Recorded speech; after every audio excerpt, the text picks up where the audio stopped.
म्हणजे जास्त आले की चांगल्या सीट. आता हे सतीश पाटलांना म्हणावं त्यांच्या 35 जागा आल्यात EVM आल्या म्हणू देत का त्यांनी.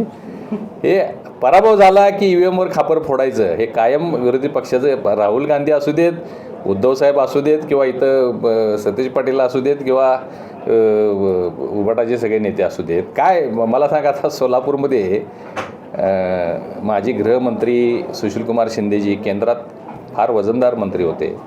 त्यांच्या कन्या प्रणितीताई शिंदे आता तिथं खासदार आहेत आणि त्यांचं नाव लौकिक आहे, म्हणजे प्रसिद्ध खासदार आहेत. 2 जागा काँग्रेसच्या आलेल्या आहेत अख्ख्या सोलापूरमध्ये.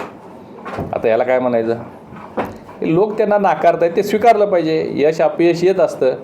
तुम्ही लोकसभेला एवढ्या जागा जिंकल्या, त्यावेळी आम्ही काय म्हटलो का, महाराष्ट्रातल्या 31 जागा आमच्या गेल्या आणि त्या काँग्रेसला शिवसेनेला मिळाल्या. त्यावेळी EVMबद्दल बोलले नाहीत. आता पराभव झाला की EVMबद्दल बोलायचं, हे सोयीस्कर भूमिका त्यांची आहे. हे चुकीचं आहे असं माझं मत आहे.